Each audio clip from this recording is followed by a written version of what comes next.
오늘은 빛으로 오신 예수라는 제목으로 하나님의 말씀 전하도록 하겠습니다. 지난주에는 오늘 우리가 읽은 말씀 바로 앞부분에 마태복음 4장 1절부터 11절까지의 말씀을 가지고 예수님께서 마귀에게로부터 유혹을 받으시고 그 유혹을 물리치신 그 내용을 함께 살펴보았습니다.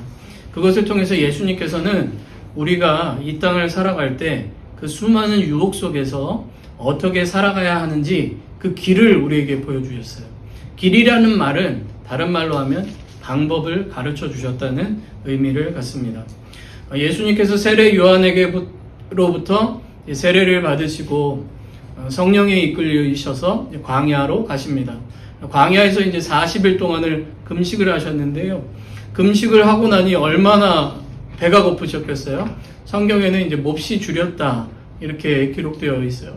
굉장히 몸이 피곤하기도 하고 지치기도 하고 또 굶주려서 힘들어하고 있을 때 이제 마귀가 와서 시험하는 자가 와서 예수님을 시험하게 됩니다. 유혹을 하게 돼요. 첫 번째 유혹이 뭐라고 그랬는지 혹시 기억나시나요? 돌로 떡을 만들어라. 네가 하나님의 아들이면 돌로 떡을 만들어 먹어라. 그렇게 유혹을 합니다. 두 번째 유혹은 뭐였냐면 성전 꼭대기 높은 곳에 세워서 예수님께 뛰어내려라. 그러면 시편에 나와 있는 말씀처럼 네가 진짜 하나님의 아들이면 천사가 와서 너를 이렇게 받들어줘서 다치지 않게 해줄 거야 라고 이제 이야기를 하게 돼요. 세 번째 유혹은 뭐냐면 높은 산으로 데려가서 천하만국의 모든 영광과 모든 것들을 보여주면서 이렇게 얘기를 하는 거예요. 나한테 절해. 그러면 내가 이 모든 걸 줄게. 그렇게 유혹을 합니다. 그런데 이 모든 유혹은 뭐냐면 다 하나님과의 관계를 깨뜨리려고 하는 유혹들이에요. 그러니까 결국에 마귀가 우리에게 시험을 하고 유혹하는 것은 결국 뭐냐? 우리로 죄를 짓게 만들거나 하나님을 의지하지 않게 하나님을 떠나도록 만드는 유혹들이라는 거예요. 그래서 우리의 삶 속에 아무리 좋은 일이 펼쳐지더라도 그것으로 인해서 하나님과 멀어진다면 그것은 굉장히 큰 유혹이라고 볼 수 있는 거예요. 또 우리의 삶의 문제로 인해서 우리가 하나님께로부터 멀어진다. 그러면 이것들도 어떻게 보면 큰 유혹이라고 할 수 있습니다. 그런데 그러한 유혹 속에서 예수님께서는 분명하게 우리에게 보여주시는 거예요. 하나님의 말씀을 의지하고 하나님을 바라보고 하나님께 순종하고 말씀을 나의 유익을 위해서 이용하는 것이 아니라 그 하나님의 뜻에 맞춰서 순종해야 됨을 분명하게 말씀합니다. 그러면서 결론적으로 말씀하는 게 뭐냐면 우리의 삶은 하나님의 영광을 위해서 살아가야 된다는 거예요. 예수님께서 이 땅에 오신 목적이 뭐냐? 하나님의 영광을 위해서라는 거죠.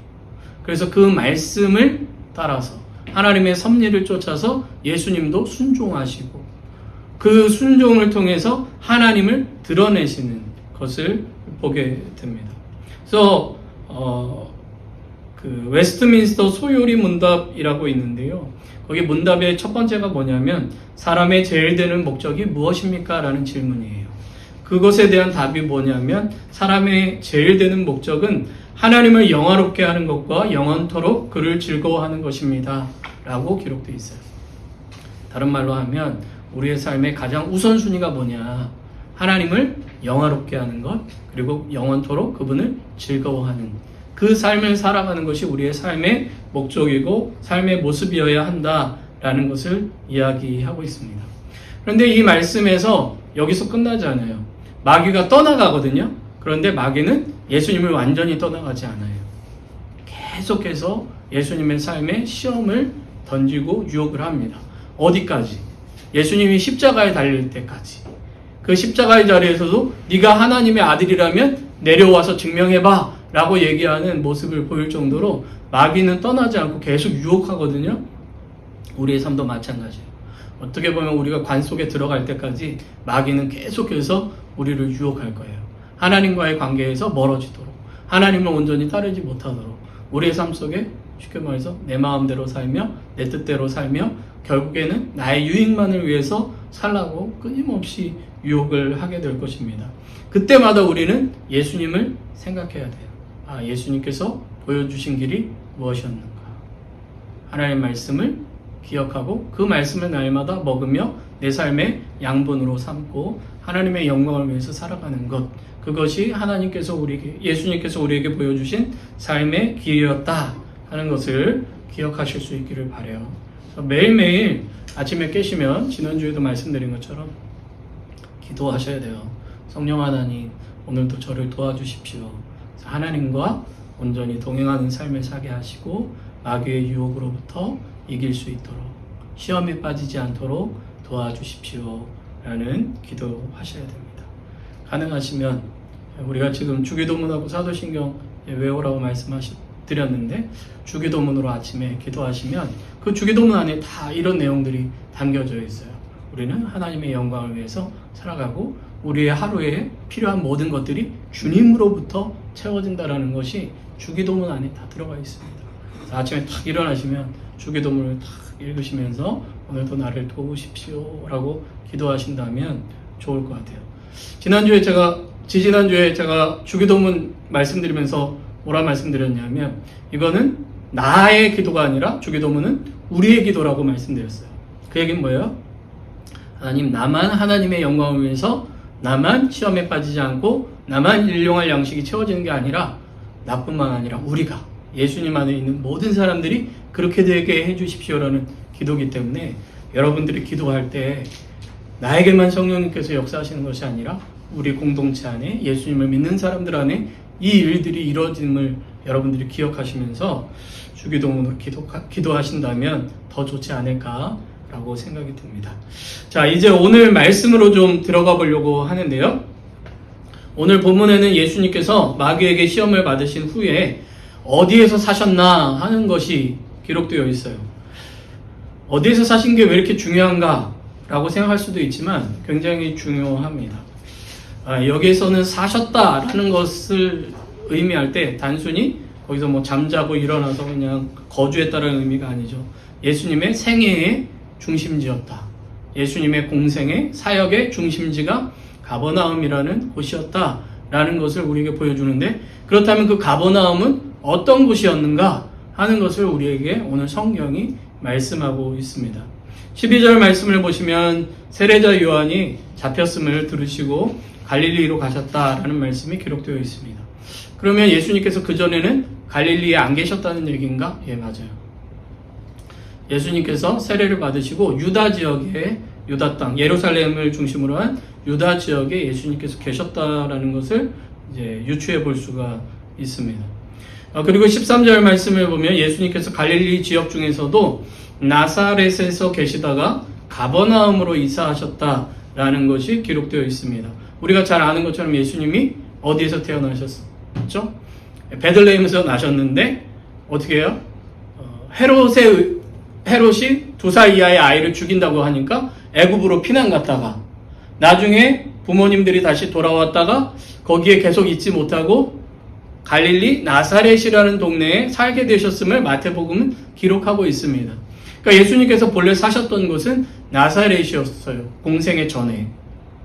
그런데 예수님께서 세례를 받으시고 마귀에게 시험 받으신 후에 유대 지역에서 사역을 주로 하고 계셨고 또 나사렛에서 머무시고 계시다가 이제는 아예 갈릴리로 가시고 그 갈릴리 지역 중에서도 가버나움이라는 곳에 이사하셨다라고 성경이 기록하고 있습니다.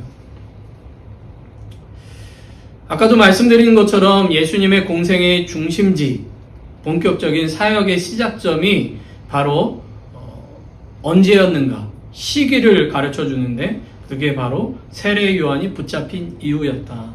세례 요한은 어떤 사람이라고 말씀드렸죠? 예수님의 오실 길을 준비한 사람이에요. 메시아가, 그리스도가 오실 길을 준비한 사람이에요. 회개하라, 천국이 가까이 왔느니라 라는 선포와 함께 회개의 세례를 베풀면서 예수 그리스도께서 오실 것을 준비한 사람이에요.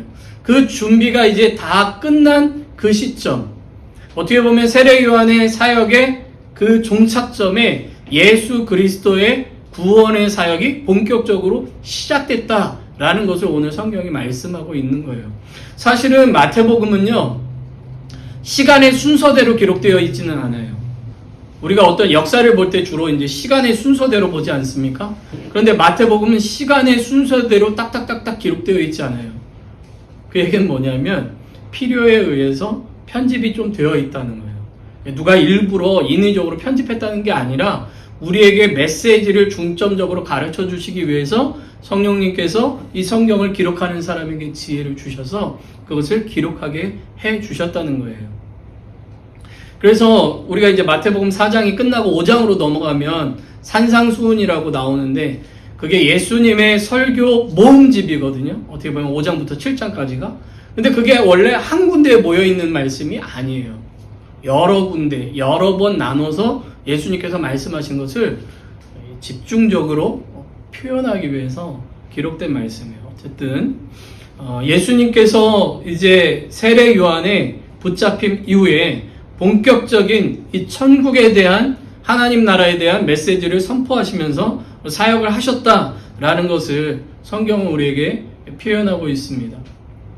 그러니까 예수 그리스도에 대한 예언이 펼쳐지고 그것이 준비되던 시대가 이제 마무리되고 예언이 성취되는 시대가 되었음을 말씀하고 있어요. 그래서 예수님의 모든 삶, 말씀들이 성경에 예언됐던 것들이 어떻게 이루어졌는가를 우리에게 하나하나 보여주는데 예수님께서 가버나움에 가셔서 그곳에서 사시면서 사역한 것들도 사실은 다 하나님의 계획 속에 있었고 그 계획을 이루기 위해서 예수님께서 이렇게 하셨다라고 성경이 우리에게 말씀하고 있습니다. 그것을 잘 보여주시는 말씀이 바로 14절이에요. 이는 선지자 이사야를 통하여 하신 말씀을 이루려 하심이라. 예수님의 모든 사역은 무엇을 위한 삶이에요? 하나님의 말씀, 하나님의 약속을 이루기 위한 삶이었다라는 것을 성경이 우리에게 말씀하고 있습니다.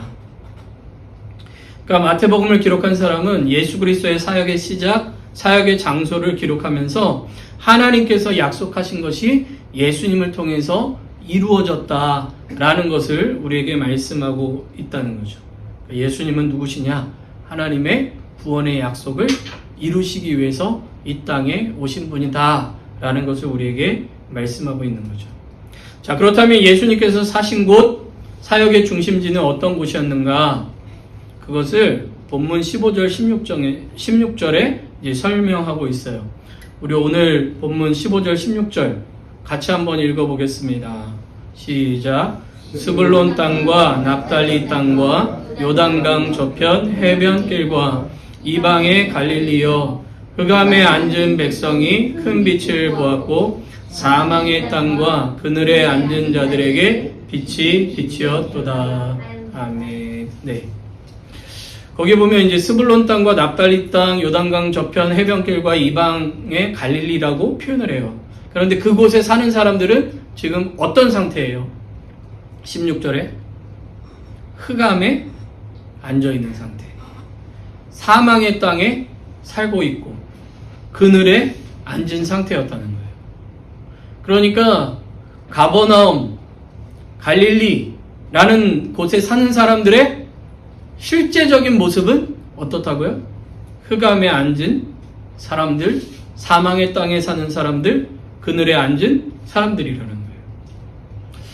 여러분들이 이제 그 신앙생활을 오래 하지 못하신 분들은 이제 이스라엘의 역사를 이제 잘 모르시지만 이제 하나님께서 이스라엘 백성들을 출애굽, 이집트에서부터 종되었던 곳에서부터 이제 출애굽 시켜주세요. 그래서 모세라는 사람이 이제 이끌어서 가나안 땅이라는 곳까지 오게 됩니다. 그런데 이제 가나안 땅에 정착을 했는데 처음에는 사사라는 사람들이 치리를 했어요. 사사라는 사람들은 재판관이거든요. 하나님의 말씀에 따라서 사람들을 이끌었던 사람들이 이 사사라는 사람들이에요. 그 사사라는 사람들이 다스리던 때를 지나서 사무엘이라는 마지막 사사가 되었을 때 이스라엘 백성들은 우리도 다른 나라처럼 왕을 주십시오라고 요청을 해요. 그래서 사무엘이 이제 걱정을 해요. 야, 이 사람들이 하나님을 의지하기보다는 이제 왕을 의지해서 살고 싶어 하는구나 라고 생각해서 걱정을 하는데 하나님께서는 그들의 말을 들어줘라 해서 왕을 세우는데요. 첫 번째 왕이 누구냐면 베냐민 지파에 속한 사울이라는 사람을 왕으로 세웁니다. 그래서 이 사울이라는 사람이 40년 동안을 이스라엘을 통치했는데 이 사람이 하나님께 죄를 참 많이 지어요. 그래서 하나님께서 이 사람 대신에 또 다른 왕을, 두 번째 왕을 세우는데 그 사람이 바로 다윗이라는 사람이에요. 이 다윗이라는 사람도 잘못을 하긴 했지만 그래도 하나님께 회개하기도 하고 하나님의 뜻에 따르려고 노력을 했어요. 또 하나님을 위해서 성전을 지으려고 했어요. 그래서 하나님께서 그것을 기쁘게 보시고 내가 너의 나라를 영원하게 하게 해주겠다라는 약속을 해주십니다. 그래서 이 다윗이라는 사람은 그 아들이 왕이 됐는데 그 사람이 아주 유명한 솔로몬이라는 사람입니다. 이 솔로몬이라는 사람은 지혜가 있는 사람으로 유명한데요. 그래서 솔로몬의 재판, 그럼 모르는 사람이 없을 정도로. 근데 요즘 제가 유튜브를 보고 어떤 어린 아이들이 얘기하는 걸 봤는데 솔로몬을 모르더라고요. 그래서 모르는 애들도 있구나 하는 생각이 들었는데 어쨌든 아주 지혜롭다고 하는 이 솔로몬이라는 사람이 다음 왕이 됩니다. 근데 이 사람이 처음에는 지혜롭게 하나님의 말씀에 쫓아서 나라를 잘 다스렸는데 어떻게 하면 전쟁을 내지 않고 우리나라가 다른 나라하고 사이좋게 지낼 수 있을까라고 생각했는데 그 사람이 생각한 지혜로운 방법은 뭐냐면 결혼이었어요. 그래서 다른 나라의 공주들과 결혼을 해서 처와 첩이 엄청나게 많아지게 되는데 외국에 있는 사람들이 이방의 신을, 우상을 섬기는 사람들이 부인이 된 거예요. 그 사람들이 남편을 꼬신 거죠. 남편들이 참 강한 것 같아도 약해요. 여자의 말에 잘 넘어갑니다. 부인의 말에. 저희 아이들도 그런 얘기 하더라고요. 우리 집에서 제일 강한 사람은 엄마다. 그런 얘기 하는데 이 사람도 그래서 부인한테 넘어갔어요. 그래서 우상을 섬겨요. 그것으로 인해서 하나님께서 몇 번 선지자를 통해서 말씀했는데 듣지를 않았어요. 그래서 결국에 나라가 두 쪽이 나게 됩니다. 북쪽에는 10개의 지파, 에브라임이라는 지파를 통해서 10개의 지파가 북이스라엘이 되고 남쪽에는 유다와 베냐민만 해서 2개의 지파가 남유다라고 불리게 돼요. 이렇게 나라가 나뉘게 됩니다. 그런데 우리나라도 분쟁의 역사가 있잖아요. 우리나라도 남북이. 근데 같은 민족인데도 불구하고 나뉘었는데 그러면 나눈 아픔은 있지만 그 다음에 좀 사이좋게 지내면 좋겠잖아요. 근데 안 그러죠. 어떻게 하든 한쪽을 우리가 먹어야 되겠다라고 생각하고 계속해서 침략해 내려오지 않습니까? 그래서 막 6.25 전쟁도 일으키고 간첩들도 보내고 사람들도 죽이고 비행기도 폭파시키고 배도 폭파시키고 막 이런 일들이 벌어지는 것처럼 이 북이스라엘도 남유다가 더 적으니까 계속해서 공격해서 침략을 합니다. 그런 역사들이 이제 성경에도 계속해서 기록하고 있는데 한 번은 남유다의 왕인 아하스라는 왕 때 북이스라엘이 아람이라는 강한 나라와 함께 이 남유다를 공격을 해요. 아니 북이스라엘이 쳐들어오는 것도 막기 힘든데 다른 나라랑 같이, 다른 말로 하면 우리나라로 따질게요. 전쟁을 벌이는데 이 북한이 이 중국과 함께 또는 러시아와 함께 공격한다 그러면 어떻게 되겠어요? 버틸 수가 없을 거 아니에요. 그러니까 이 아하스 왕 때도 사람들이 걱정하고 염려하면서 야 이거 큰일 났다. 우리 이제 끝났구나. 이 어려움을 어떻게 이길 수 있을까라고 하는데 하나님께서 선지자 이사야를 통해서 야, 저 잘못한 북이스라엘을 내가 벌할 것이다 라고 예언하게 하셔요. 그런데 그 말씀대로 얼마 있다가 아수르라는 더 강한 나라가 이 아람과 북이스라엘을 점령하게 됩니다. 하나님의 말씀대로 다 된 거예요. 그때 북이스라엘이 빼앗긴 땅이 어디냐면 납달리와 스불론 땅이에요. 지금으로 얘기하면 갈릴리 땅이 됐다는 거예요. 생각해 보세요. 전쟁이 일어났고 전쟁에서 패배했어요. 아수르라는 나라는 요나서라는 곳을 보면 또 나오는데 이 사람들이 얼마나 지독하게 잔인한 사람들이냐면 이 임산부의 배를 가를 정도.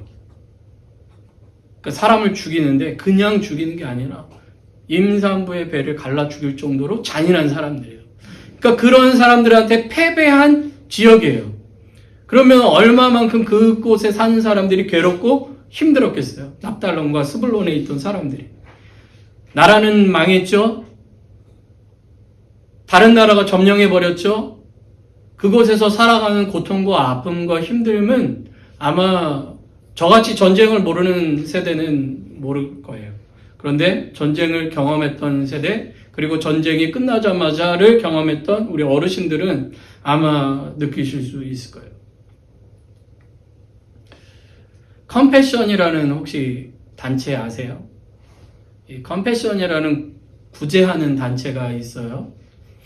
근데 그 단체가 어떻게 해서 생겨났냐 하면 6.25 때 이제 전쟁이 끝나고 전쟁이 이제 완전히 끝난 건 아니지만 이렇게 이제 마무리되고 있는 그런 시점에 어떤 미국인 목사님이 보니까 어느 날 사람들이 이 덤프트럭에다가 뭘 막 실는 거예요. 저게 뭔가 해서 봤더니 아이들이 겨울에 굶어서 또 동상으로 죽은 거예요. 그 아이들을 트럭에 실은 거예요. 우리나라 얘기하는 거예요, 지금. 그걸 본 이 목사님이 너무 이게 안타까워서 미국에 와서 한국에 지금 전쟁과 어려움으로 인해서 어린아이들이 죽어가고 있다. 굶어 죽어가고 있다. 도와주십시오. 라고 해서 생겨난 게 컴패션이라는 단체예요. 그런데 지금은 한국이 잘 살게 됐잖아요. 그래서 우리나라 컴패션도 이제는 다른 나라의 고아들이나 어려운 아이들을 이제 돕는 단체로 더 확장됐는데, 어쨌든. 그 정도로 전쟁이 끝난 이후의 삶은 참혹하다는 거예요. 엄청나게 어렵고 힘든 상황이라는 거죠. 그러니까 예수님께서 이제 마태는 이 예언의 기록이 예수님을 통해서 이루어졌고 예수님이 바로 그러한 땅으로 들어갔다라는 것을 우리에게 이제 말씀하고 있어요. 그러니까 이때 당시에는 이제 전쟁은 더 이상 계속해서 벌어지지는 않았지만 여전히 로마라는 나라에 의해서 침략당하고 있었고 군인들에 의해서 압제당하고 있었고 가난한 사람들은 여전히 힘들어하고 있었던 지역이 바로 사실 유대 전체가 다 그랬지만 이 갈릴리 지역 그랬다는 것을 성경이 우리에게 은유적으로 보여주고 있다는 거죠. 그래서 그곳에 있는 사람들은 흑암, 다른 말로 하면 어두움, 다른 말로 하면 절망 가운데 있는 사람들이었다는 거예요. 더 이상 빠져나갈 수 없는 어두움으로 인해서 힘들고 괴로운 삶을 살고 있었다. 오늘 성경에 이 앉아있다라는 표현은요, 잠시 이렇게 앉는 표현이 아니에요. 예전부터 앉아가지고 지금까지 계속 앉아있는 상태를 의미하는 거예요. 쉽게 말해서 이 사람들이 일어날 힘도 없고 어떤 소망도 없이 계속해서 그 어둠 가운데 주저앉아 누군가의 도움이 없이는 일어설 수 없는 그런 상태 속에 있었다는 거죠. 그런데 그러한 사람들에게 예수님께서 들어가셨다는 거죠. 예수님이 들어가신 곳, 예수님이 찾아가신 곳, 예수님께서 나타나신 곳이 어떤 곳이냐? 흑암과 사망의 땅 그늘에 앉아있는 사람들에게. 사실은 이것은 한 가버나움이라는 지역만 이야기하는 것이 아니라 제가 마태복음 1장 1절을 또 1장에 있는 내용 족보를 통해서도 말씀드린 것처럼 이 세상이 사실은 그렇다는 거예요. 끊임없는 전쟁뿐만 아니라 다툼뿐만 아니라 절망과 상처와 아픔 가운데 살아가는 것이 죄악 가운데 있는 이 세상의 모습이라는 거예요. 그런데 이 세상 속에 주님께서 오셨다는 거죠. 어떻게 해요? 빛으로 오셨다. 오늘 성경은 그렇게 표현하고 있는 거예요. 그래서 그 흑암 가운데 앉아있는 자들이 예수님이 오심으로 말미암아 큰 빛을 보게 됐다라고 오늘 성경이 우리에게 말씀하고 있습니다. 어둠과 절망 가운데 있는 사람들에게 빛을 비춰 다시 일어날 수 있도록 해주신 분이 예수 그리스도시다. 요한복음 1장을 보면 예수님은 참 빛이시라고 말씀하고 있어요. 그리고 세상에 와서 각 사람에게 비치는 빛이시라고 표현하고 있습니다. 오늘 여러분의 주보에도 적어드렸지만 요한복음 8장 12절 말씀을 보면 예수님께서 직접 말씀하세요. 나는 세상의 빛이니 나를 따르는 자는 어두움에 다니지 아니하고 생명의 빛을 얻으리라. 생명의 빛을 주시기 위해서 어둠 가운데 있는 자에게 찾아오셨다는 거죠. 다시 말하면 우리의 삶의 그 어두움, 그 낙심 가운데 빛을 비추기 위해서 예수님께서 찾아오셨고 예수님께서는 그 빛을 우리에게 비춰주고 계신다라고 성경이 우리에게 말씀하고 있어요. 그렇게 빛으로 오신 예수님께서 세례 요한과 마찬가지로 선포하신 것이 있어요. 그게 뭐예요? 회개하라, 천국이 가까이 왔느니라. 다른 말로 하면 야 얘들아 너희들 계속해서 그렇게 살면 안 돼. 더 이상 그 자리로 가면 안 돼. 계속해서 지금 살던 대로 살면 안 돼. 제가 회개는 뭐라고 말씀드렸어요? 후회랑 다르다고 말씀드렸죠. 방향을 바꾸는 거라고 말씀드렸습니다. 하나님이 아닌, 생명이 아닌 어둠과 사망과 죄 가운데를 걸어가던 우리의 삶이 지금까지 계속해서 이렇게 걸어갔다면 이제는 하나님 나라를 향해서 하나님이 계신 곳을 향해서 돌아서는 것, 그게 회개예요. 그래서 예수님께서 말씀하신 게 더 이상 이제는 그 길로 가면 안 되고 돌아서서 생명의 주님께로 돌아서서 가라라고 말씀을 하셨다는 거죠. 회개는 하나님 나라로의 부르심이고 초청입니다. 주님이 우리를 부르시는 거예요. 생명으로 불러주시는 거예요. 빛으로 부르시는 거죠. 예수님께서는 어둠 가운데 있는 자들에게 멀리서 빛을 비춰주시면서 글로 와라고 말씀하시는 게 아니에요. 빛이 되셔서 찾아오셔서 우리의 손을 붙잡아 일으켜 주시면서 얘들아 돌아가자 라고 말씀하시는 거예요. 제가 어렸을 때 길을 잃어버린 적이 있어요. 보통 길을 잃어버린 게 아니라 제가 이제 서울에 이모님이 사셨는데 전 시골에 이제 살고 있다가 이모님 집에 갔는데 어머니 아버지가 이제 며칠 동안 거기서 놀다가 이제 올 수 있도록 저를 거기다 맡기시고 이제 가셨어요. 근데 제가 놀다가 사촌 여동생이 저랑 1살 차이인데 걔한테 우리 저쪽 가서 놀자 하다가 놀다가 자 이제 집에 가자 오빠만 따라와. 저는 시골에서 왔고 걔는 거기 사는 애인데 저한테 오빠만 따라와 해가지고 엉뚱한 길로 인도해서 다른 도시 동네로 완전히 다른 동네로 간 거예요. 서울이 다 똑같이 생겨가지고 그때 제 눈에는. 그래서 미아가 된 거죠. 완전히. 초등학교 1학년 때인데. 그러니까 어떻게 해야 돼요? 할 수 있는 게 아무것도 없잖아요. 근데 제 눈에 보인 게 하나가 있었어요. 경찰서가 보였어요. 그래서 경찰서로 들어가서 저 길을 잃어버렸는데 부모님 좀 찾아주세요 했죠. 그러니까 부모님께 전화를 해주신 거예요. 그때만 해도 옛날이어서 전화가 이장님 댁에만 있는데 저희 할아버지가 다행히도 이장님이셔가지고 전화를 받으신 거예요. 옛날에 아시죠? 네, 그래가지고 전화해서 이장님 댁을 찾았는데 다행히 이제 저희 할아버지가 이장님이셔가지고 전화를 받고 깜짝 놀라셔가지고 그 밤에 그 새벽에 그 시골에서 택시를 타고 할아버지, 할머니, 아버지, 어머니 다 오신 거예요. 빛으로 임하신 거죠. 저에게. 그리고 어떻게 해요? 저를 데리고 거기서 집으로 데려가신 거예요.